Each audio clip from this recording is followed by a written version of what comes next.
Today we are offering our first lecture of the Fall to Spring series at the Dittrich, and these are called Conversations.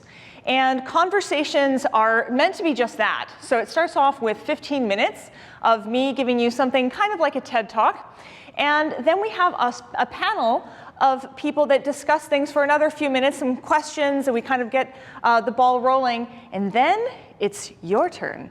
We have some small group discussion, and we open it up to a large group, and we all take part in a conversation about the kinds of things that, that interest us in medicine. And here at the Dittrich, which is upstairs, we are really fascinated by the way the community and medicine work together in history. Cleveland has been a medical center for a very, very long time, and the public has always been really a part of that.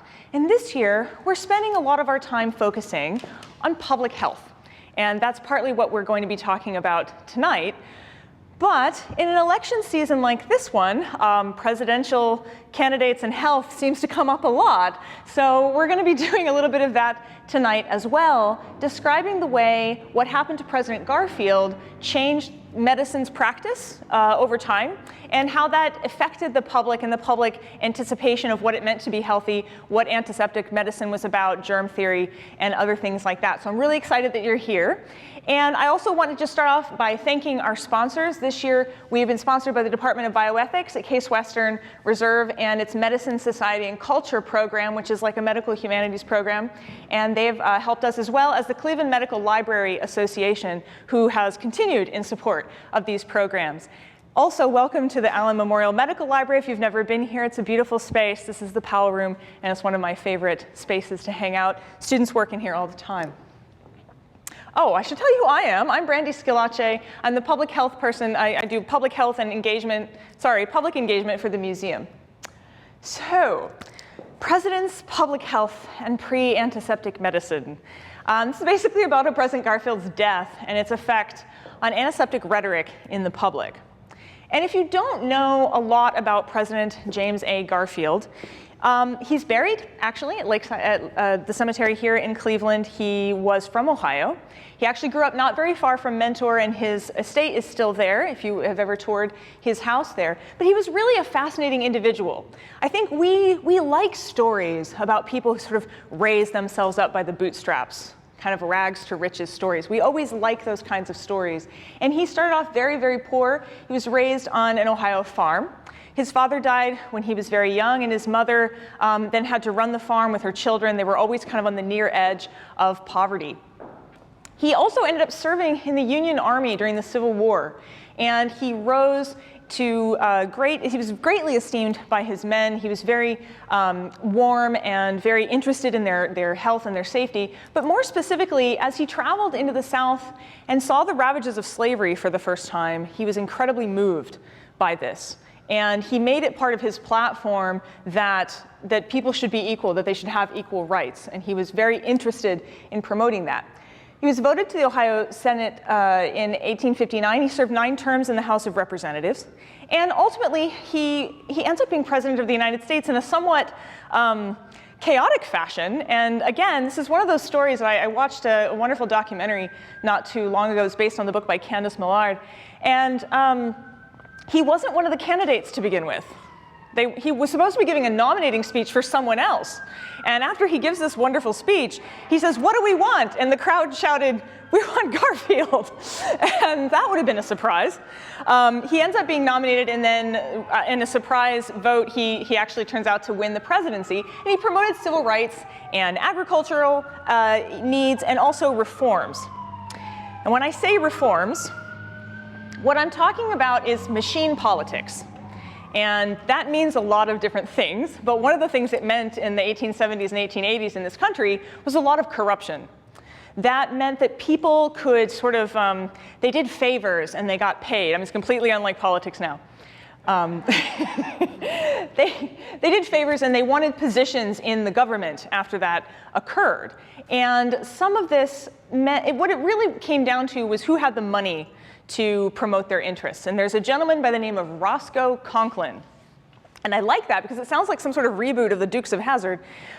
He was essentially a figure who was very corrupt. He had a lot of power, and he used it unwisely. He had control of the customs. Partly, things were based on where the money came in, and it came in at the port. So the Conklinites were also called stalwarts, and what that really came down to was if you did anything for the candidate, then you thought you were owed a job once he got elected, and you could show up and sort of demand your position in payment for your favor. So this gentleman here, you see he's holding a piece of paper. It says, "An office or your life," and he has a gun in one hand. That's Charles Guiteau.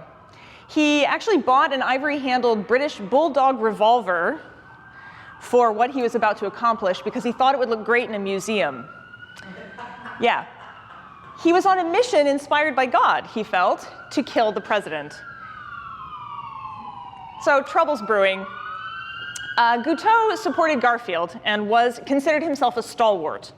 Actually, when he was arrested, he said, "I'm the stalwart of the stalwarts." And he had written a speech, and he'd managed to get it printed up, and he was passing it around everywhere. And he never actually gave the speech. He got up to give the speech, but he got nervous, and he wasn't able to get through it. But he felt that he deserved something. It was a way to sort of flatter people. He introduced himself to the various political people involved. He went to the caucuses, and he thought that he deserved a post as the Paris consul. He didn't actually speak French, which would have helped, but he felt that he deserved this job, and he kept coming to the White House and saying, "Look, I did this, I wrote this speech, I deserve to have this job." And people were kind of like, okay, no one really took him that seriously. And finally, he was told flat out, "You're never getting this job." And it was at that point that he decides that assassination is the best way to end the deadlock between the stalwarts and what were the stalwarts called those who wanted reform half-breeds. And those who wanted reform wanted to change the way civil service was done. In the trial, by the way, of Guiteau is one of the earliest times that not guilty by reason of insanity was used. There was a lot of things maybe not going well for Charles Guiteau. He had not made a very big splash in life, though he'd tried and failed at a lot of things. He skipped out on a lot of rent checks. And he tried to be a preacher, he tried to join a commune, and then he decided to make his mark in politics. And he thought he was doing the world a favor. It wasn't that he didn't like Garfield, which is interesting. He thought he was okay.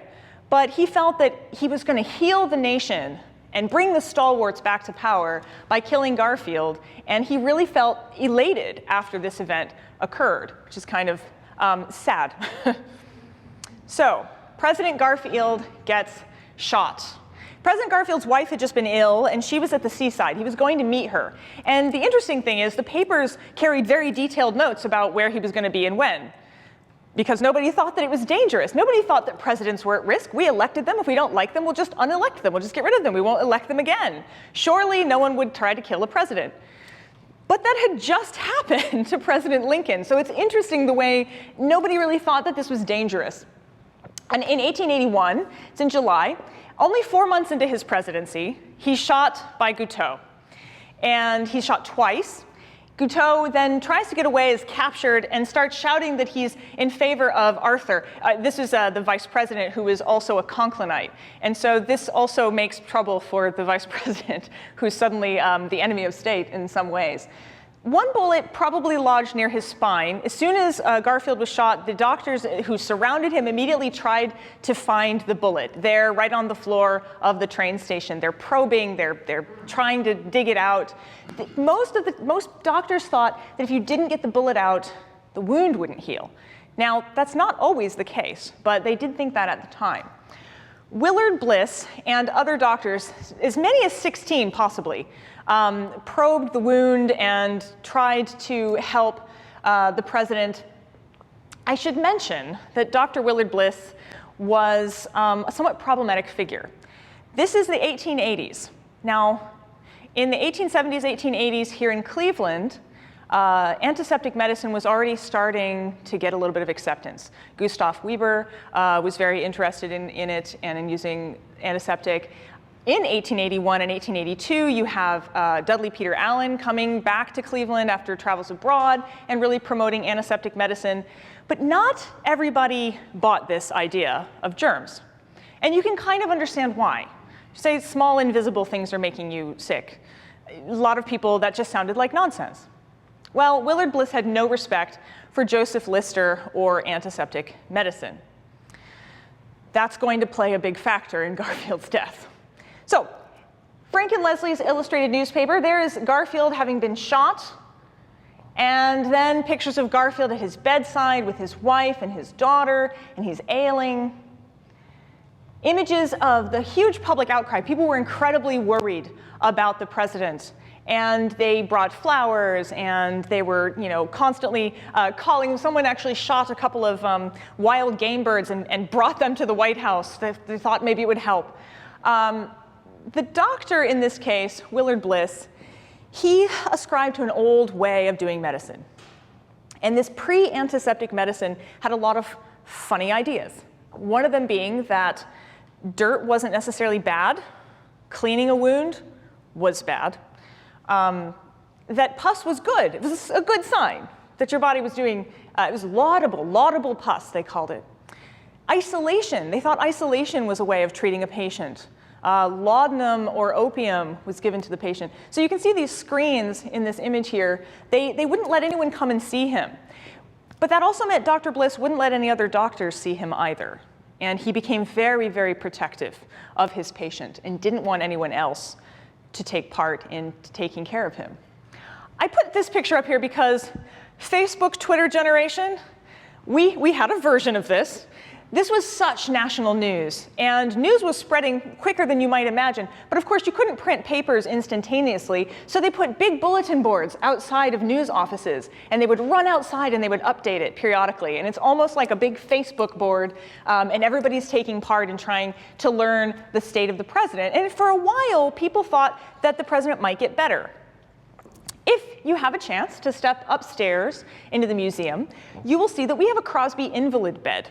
Now, the Crosby Invalid Bed is the type of bed that Garfield ended up using when they brought him back to the White House and later when he was at his cottage. You'll see this as it's a testimonial by a Dr. Boynton. He's going to come back into the story too. He says a large number of these invalid beds were sent to the White House for the president's use among Crosby's, and that this was the one that they felt was really the best one. Boynton was a Cleveland doctor, a Cleveland homeopathic doctor. He was also a relation. He was a cousin.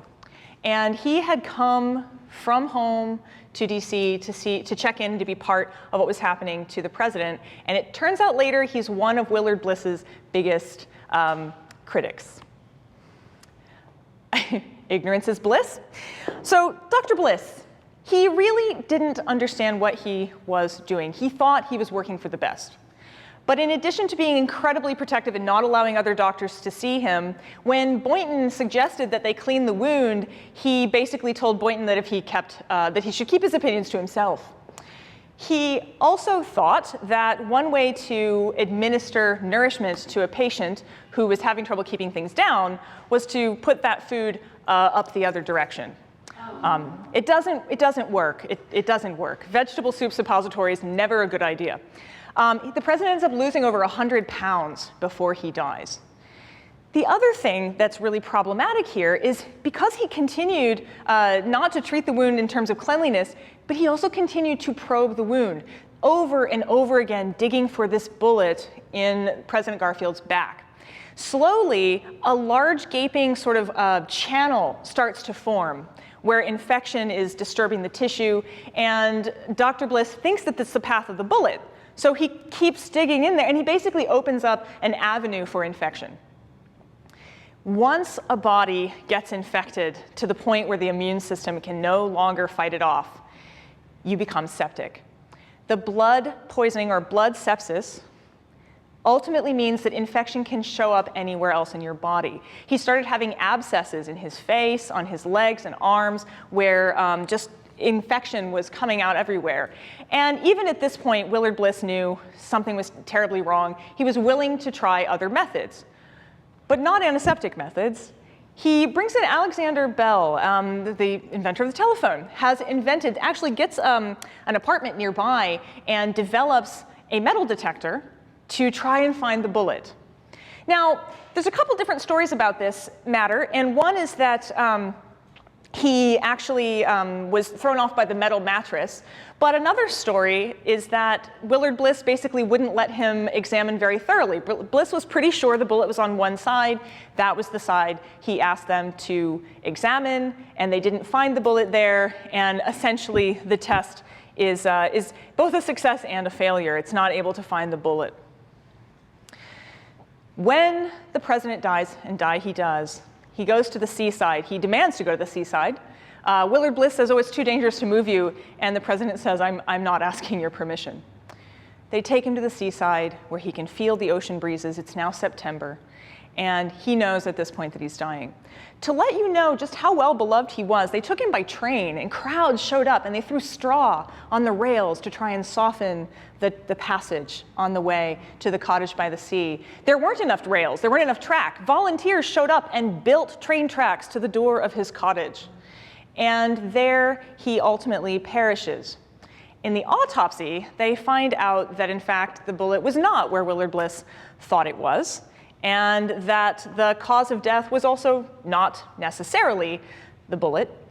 He died of horrible, horrible infection. A channel extended from the external wound between the loin muscles and the kidney almost to the right groin. So this is the path of infection, just decimates the inside of his body. And about that time, criticism hits the papers. Well, criticism has been kind of going on anyway, but Bliss has kept anybody else from seeing the doctor. Boynton goes to the press and starts saying, like, he should have cleaned the wound, he's not treating him correctly. And doctors from abroad were appalled, particularly from Germany. And they wrote in newspapers and other things that he has done harm. He has violated the idea that doctors should do no harm, and he's responsible, his treatment is responsible for what killed him. I should also say, by the way, that Guiteau used this in his trial and basically said that he shouldn't be indicted, they should indict the doctors. And on one hand, no one's going to believe Guiteau. On the other hand, that stuck in the papers and that stuck in people's minds. Before antiseptic, the types of instruments that were used were like these. We have these upstairs. There's actually some in here in this room as well.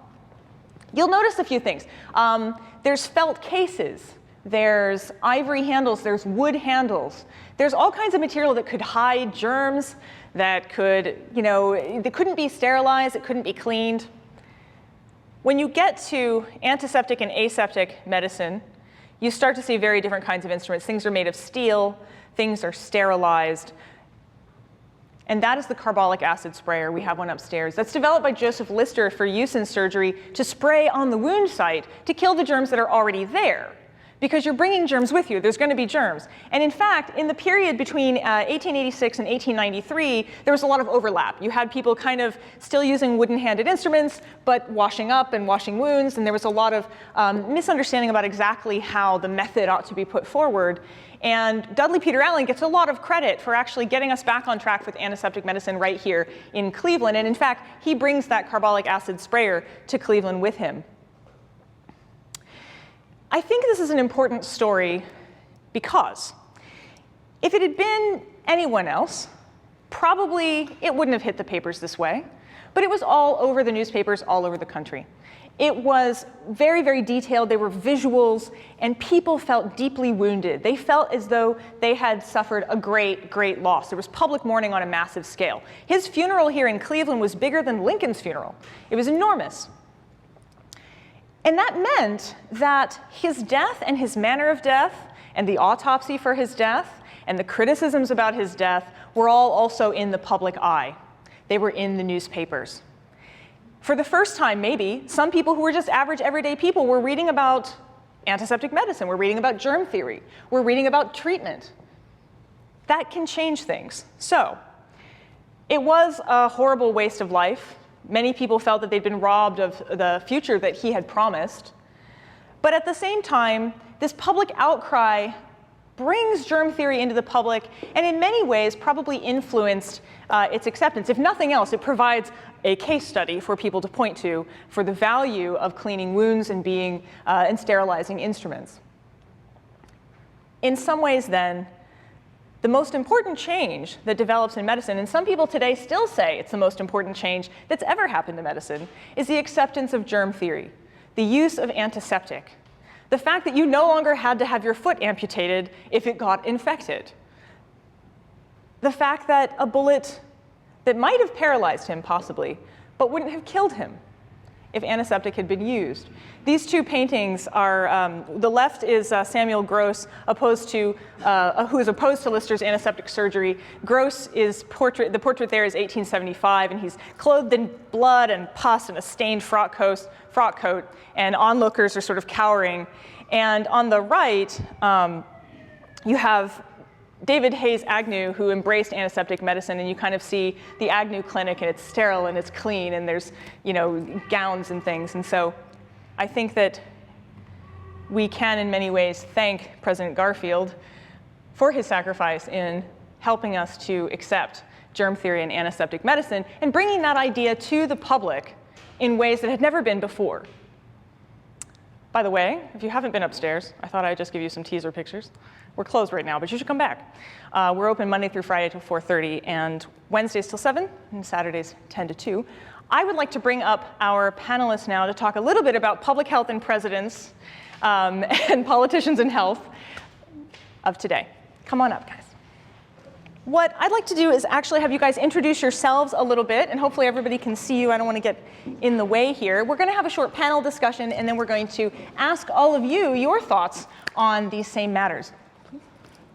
Well, good evening. My name is Eric Rivette, and I am the Curator of Collections and Exhibits at the Western Reserve Historical Society. Hi, I'm Scott Frank. I'm a family doctor and a public health practitioner, educator, and researcher. I am the director of the Master Public Health Program here at Case Western Reserve and the director of the Shaker Heights Health Department. All right, great. I'm going to start off talking to you, Eric. I know that you guys have just done a really interesting exhibit over there on politics and power. What are some of the things you can tell us about presidents from Ohio? Because, of course, Garfield is from Ohio, and he's not the only one. Right. Well, let me start off by saying I am not from Ohio. I'm from Louisiana, so forgive me here.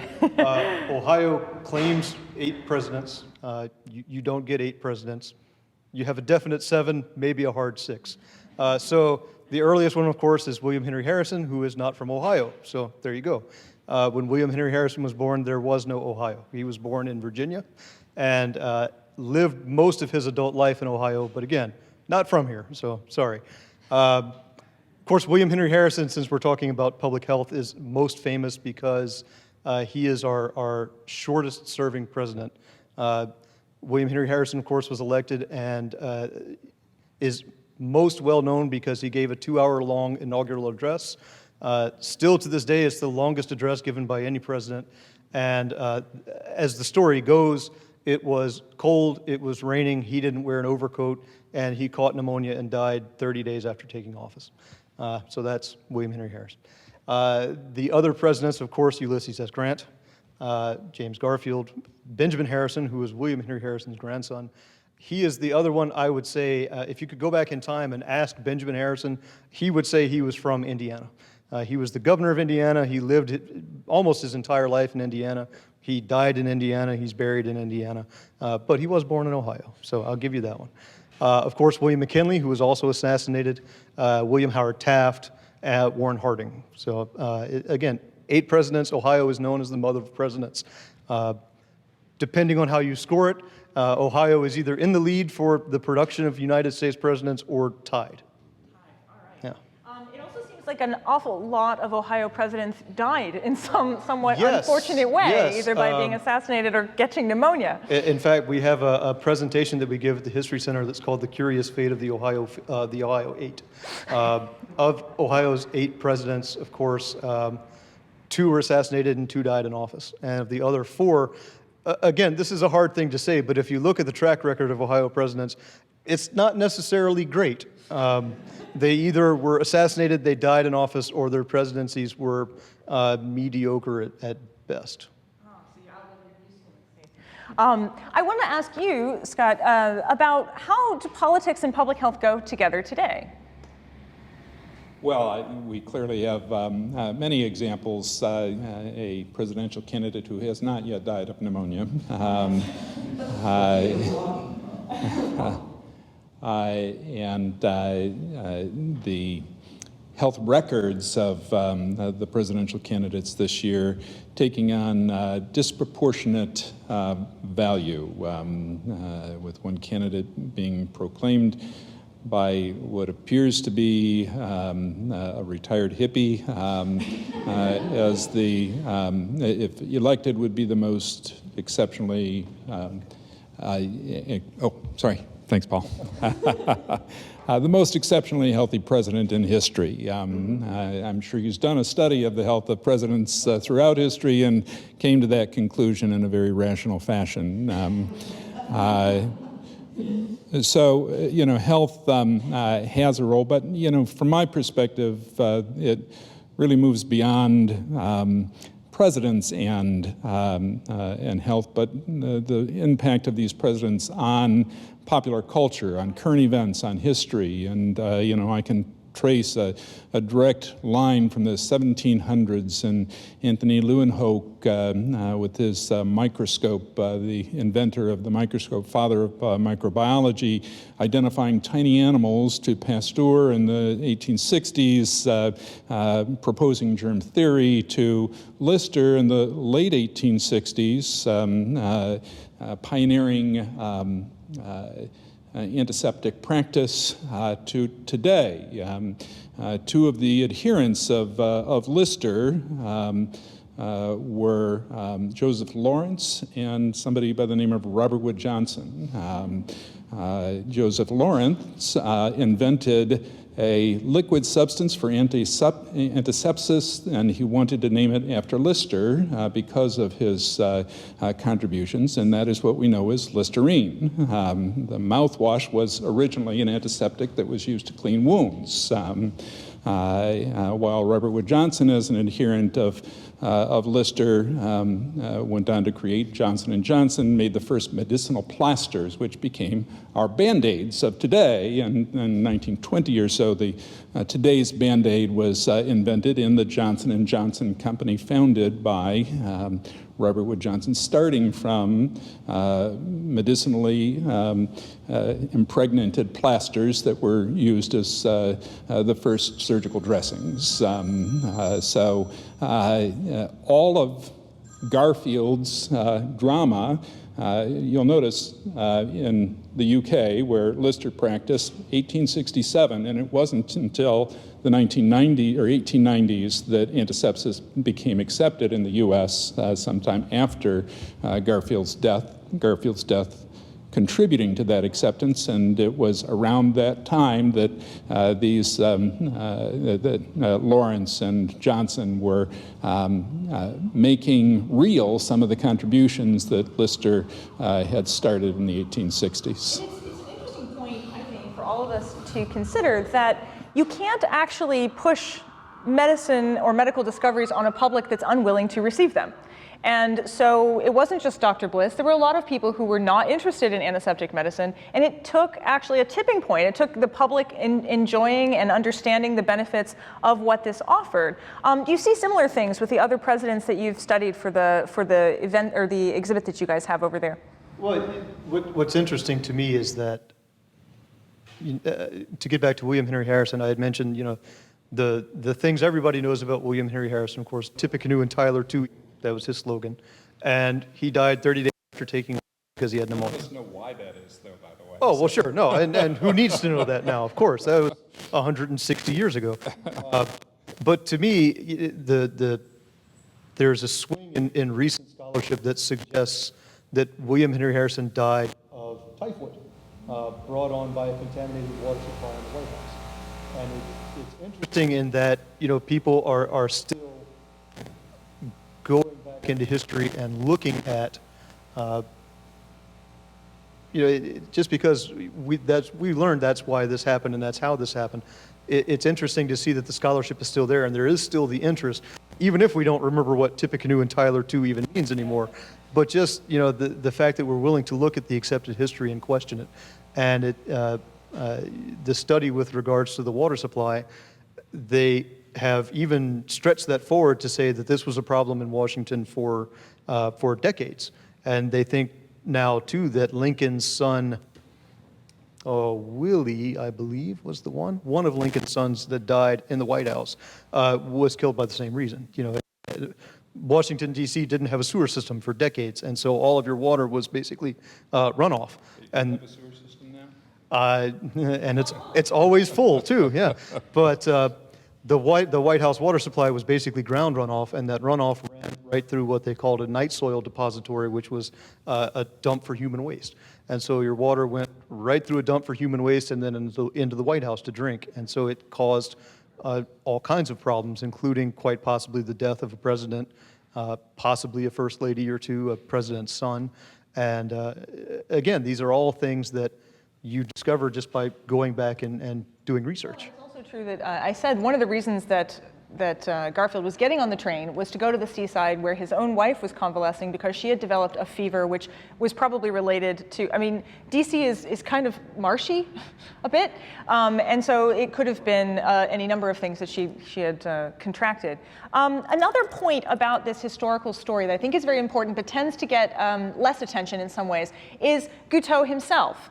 So Guiteau, these days, looking backwards retrospectively in history, most people recognize that he probably had mental health issues, that he might have been schizophrenic. He certainly heard voices and other problems. And of course, mental health issues are coming up in this election too, as both candidates, I didn't mean it that way, but as both candidates have been asked repeatedly what's their take on mental health, how do they plan to deal with disabilities. And so again, another public health issue is mental health illness and mental health crises for not having enough centers, not having enough treatment. Do you want to speak to that?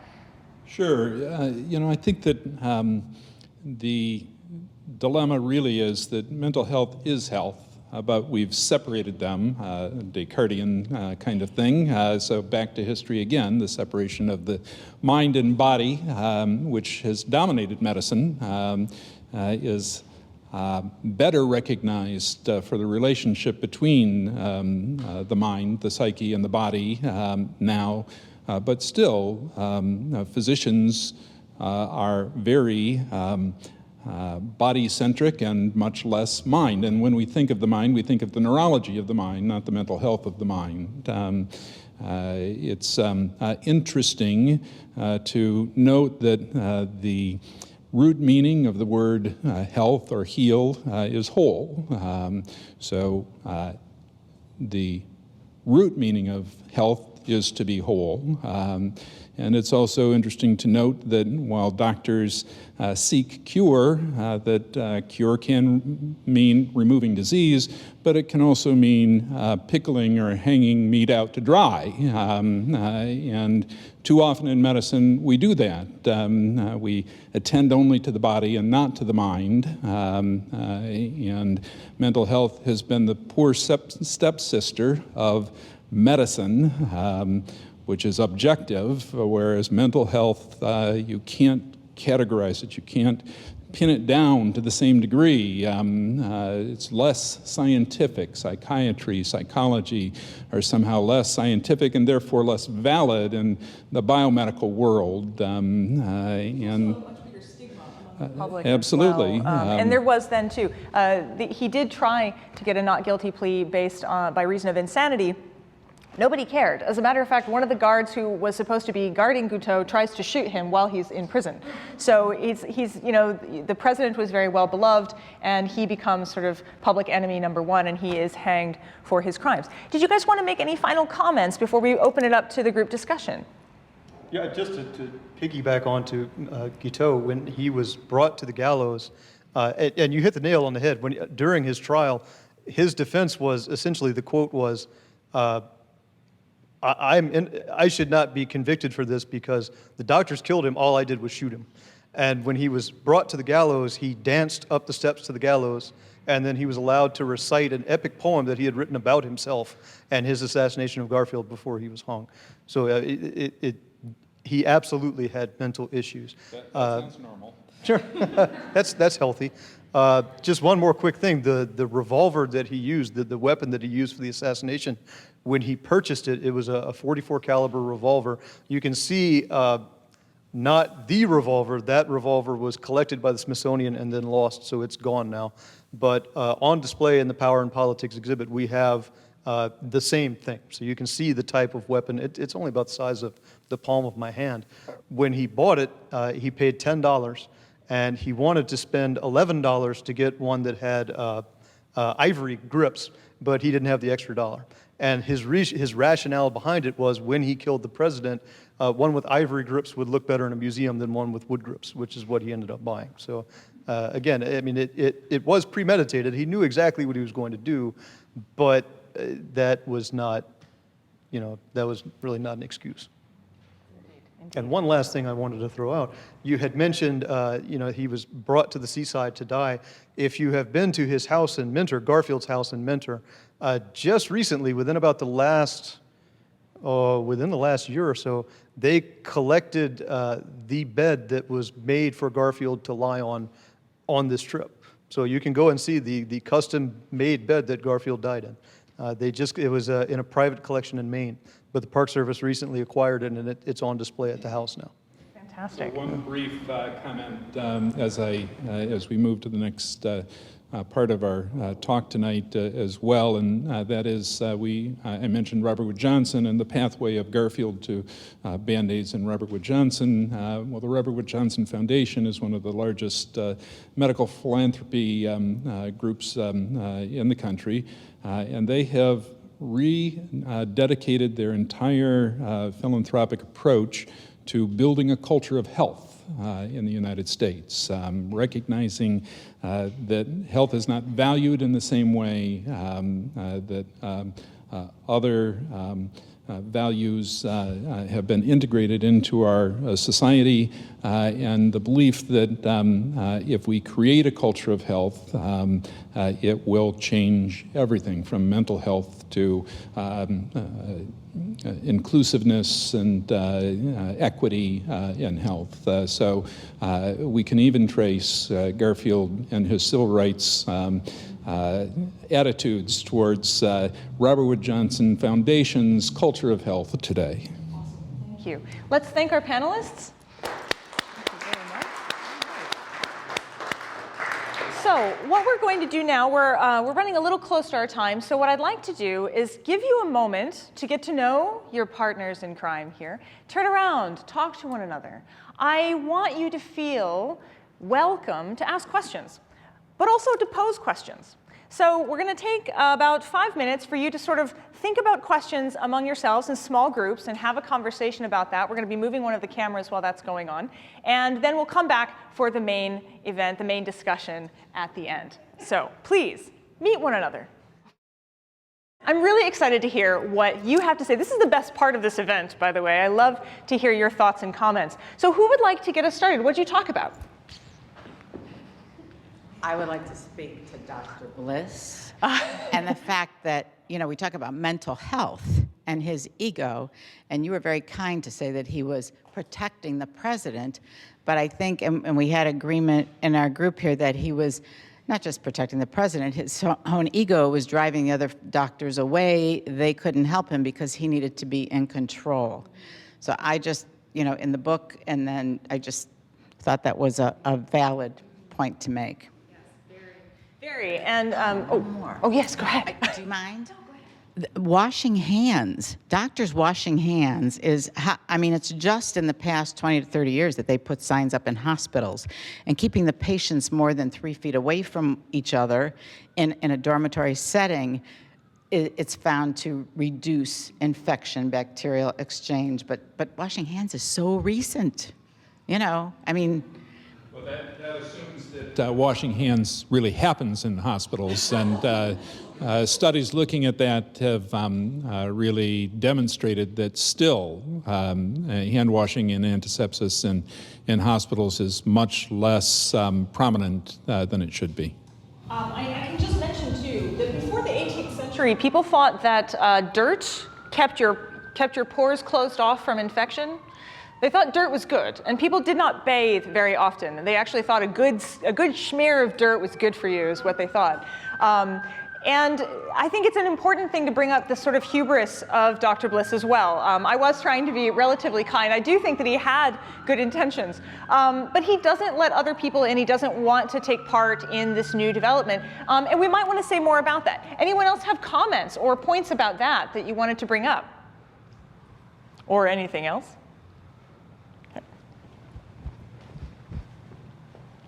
I just had a question about him, and I wondered if Bliss was blamed for Garfield's death in the public's eye, and if so, how did that affect him and his career? That's a really interesting question. Was Bliss blamed in the public eye, and did it affect his career? Yes, though he got through most of his life, and you can jump in if I miss anything, he got through most of his life without it doing serious detriment. What you don't know, perhaps, is that Bliss, his career had already fallen apart once in his life. He was interested in homeopathy, and he got known for this. The doctors in New York and other places, they were very unkind to him for this. It destroyed his practice, and Garfield was one of the only friends that he had that stood by him in this period. So you can kind of see why when Dr. Boynton, a homeopathic doctor, said, you should wash the wound, he sent him packing, more or less. So yes, his career was ruined kind of before all of this happened, and I think some of his protectionism might be related to that. Did you have anything you wanted to add about? No, I think you're right on with Dr. Bliss, and I think one of the things that helped Bliss along was that the country had somebody else that they could blame. And I mean, Guiteau was, rightly so, he was vilified from the very beginning. And it's interesting to think that something is, at the time, was so revolutionary as, oh, you just wash your hands before you stick your finger in the wound, was something that was a revelation at the time. But you're exactly right about Dr. Bliss. His career was already in its kind of tailspin at the time. And again, the country had somebody they could blame. So he missed, at least at the outset, he missed a good portion of the blame because you had Guiteau.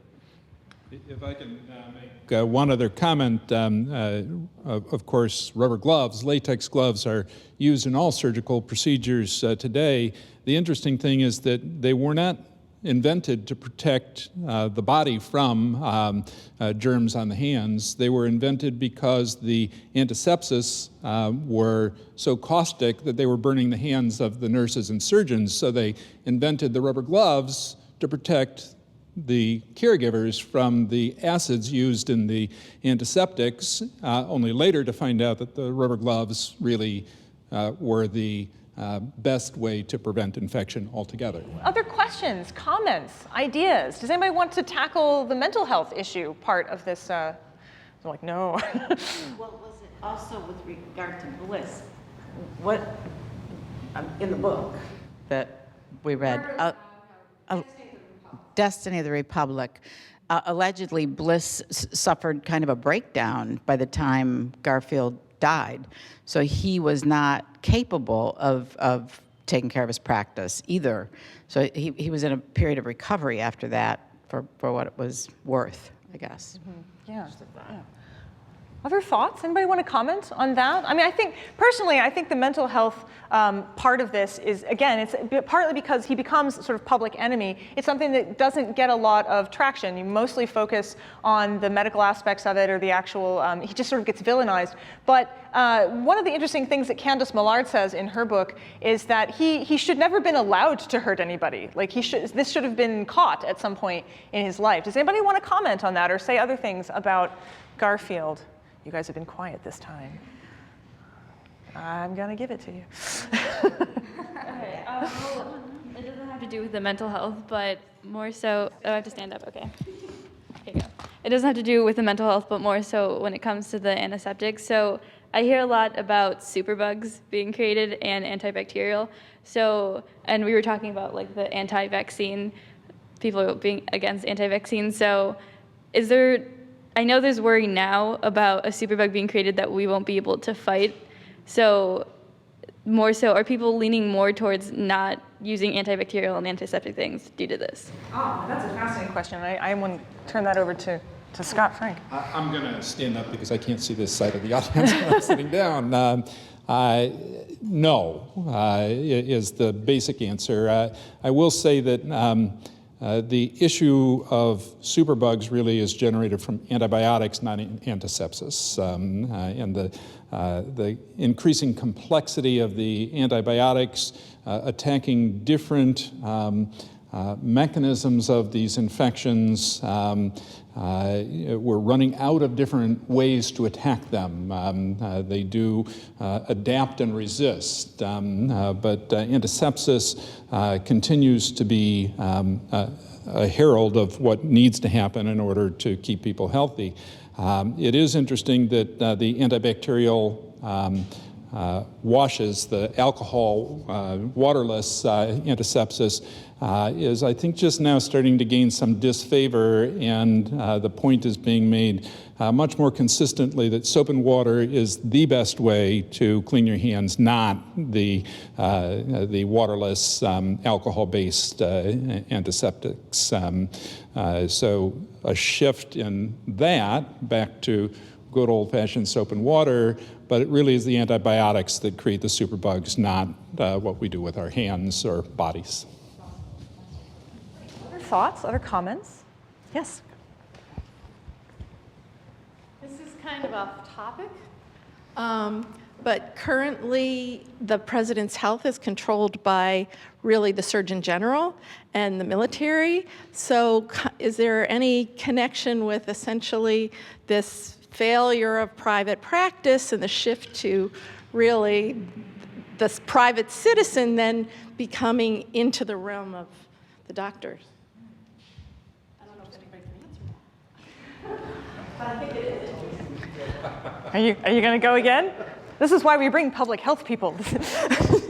So I may have a bit of a different conception of it than you do. I think of the Surgeon General as the country's doctor, not the president's doctor.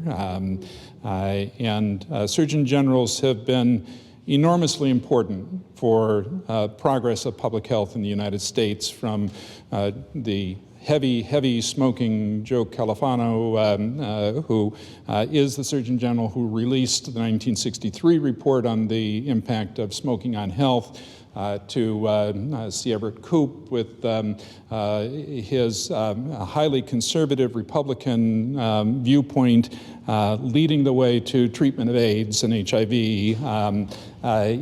We've had a long history of Surgeon Generals who've gone against what appears to be their personal interest in order to attend to the health priorities of the nation. And Surgeon Generals tend to choose a topic that they're going to focus on as their emphasis. I will say that recently we've had short-serving Surgeon Generals, and it feels as if they've been able to accomplish less in their tenure than some of the historically active Surgeon Generals.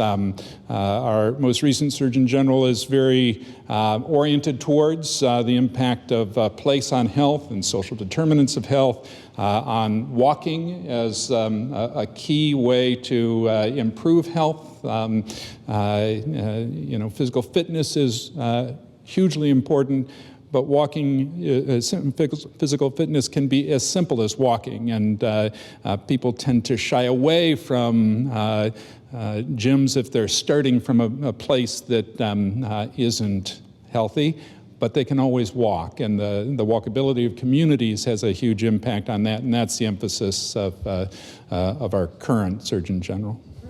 I would say one other thing to that, which is, of course, there was no Secret Service at that time. And so I do think that one thing that did come out of this, speaking of a private person suddenly kind of being enveloped by government authorities, is that the development of the Secret Service, the sense that you shouldn't maybe publish the president's every move and calendar and diary of what he's going to be doing next might be good. Other ideas suddenly that you realized, my goodness, this is a really vital role and people might do unkind things is also something that changed a lot of that. Sorry. I want to raise one issue about what maybe was going on in that period was a kind of anti-intellectualism. About it abhors me that the medical profession in the United States was so abhorrent to the idea of germ therapy, which was really well known in Europe at the time and accepted. And Bliss and he was not the only doctor at the time that really said, no, that wasn't true. So I find that, and actually I still think there's a thread of that in this country, of anti-intellectualism, this part of our constituency of places all over the United States that doesn't want to really believe in science, in the idea of logic, or things that are, this is true because this is true. And I find that unbelievable. But I have to tell you, I am from Kansas. I'm from west of the Mississippi. And there are places in this country, and this campaign is really reflective of what's happening, is where people live in very rural areas. And the truth is, those people, while they make a living and they may do very well, they are not well educated, nor do they care. That's what bothers me the most, that they don't care. And it's not like those states don't have universities and colleges of learning. It's just that people reject the idea of intellectualism and that information, and that we build our knowledge upon what we have learned before us. And this is what bothers me. There's something very anti-intellectual in this country still here. I'm just wondering if you can speak to that. Sure. Brandy and I had conversations about this a lot because Actually, you're not mic'd. Brandy and I have had conversations about this in part because there's been some really eloquent writing. What is it? The hillbilly soliloquy? That might not be exactly right, but it's a good hillbilly elegy. Okay, yeah. thank you. That is, I've read the book, but I read the review in the New York Times, and it really resonated. My family is Scots-Irish Presbyterian. Just a couple generations ago, they were all hillbillies, but they used education to get off the farm and get out of there back in around 1915. So my family had the luck to go in a good direction, but there's a lot of people still stuck there, and the sense of fatalism and depression is overwhelming. And Brandy could speak to that because she comes from that neck of the woods, and she has a hard time conversing with family members because they see her as part of the intelligentsia. I can say a few words about that. For instance, where I come from, the people are very downtrodden. And I think it's easy to blame them and say, it's so silly, why do you have this anti-intellectual bent? But in fact, I can tell you from my own personal experience that most of these people feel as though they've been damaged by people with educations, doctors, lawyers, a variety of bankers, for instance. My parents have lost everything several times over, and they've also been victims of a medical system that didn't treat them adequately. My father had a massive heart attack, when I was about 12 years old, and his insurance immediately dropped him, which you're not supposed to do. And they thought they had a lawsuit, but my parents are not they have education, but they don't know the wiles. They're not lawyers, and they ended up kind of getting taken for a ride, and they weren't able to make their case. So you can understand that they have a lot of ambivalence at the very best of times, and even hatred and deep distrust of the medical establishment, of the education. The other thing that happens in my community anyway is people get educations and then they never come home again. So there's also a sense of abandonment that comes with that. I do think that comes very much from the heart of this country. We were largely rural until the 19th century. And even President Garfield begins on a small farm that he does not go back to work on. And there's a sense in which I think our country's always going to have this push and pull between the urban and the rural. Other countries did too, but they're a lot further ahead of us. Like they've had these issues long before we ever even got to. As you pointed out, Ohio wasn't a state. When we tend to think that we've always been a state, but of course the United States existed before we were part of it. So it's important, I think, to recognize that education really is key, and outreach is key. public health starts with the public and with our ability to reach and teach them in, I think, valuable ways. To come back to the medical side of things, historians of medicine can trace an intellectual heritage of the germ theory back to Oliver Wendell Holmes, Semmelweis, and so forth. Their problem was they couldn't articulate the causal mechanism of what they observed. But also Oliver Wendell Holmes, whose son went on to become Chief Justice of the United States, he made it very clear that he felt that people couldn't accept these ideas when the germ theory finally was coming into play because it imposed upon doctors a measure of culpability that they were unwilling to shoulder. You know, they didn't want to be seen as transmitting germs or being part of the problem themselves, so they were in denial about that. And so within the medical community, that was a very strong issue that was transcendent, I think, for a long time. Tipping point.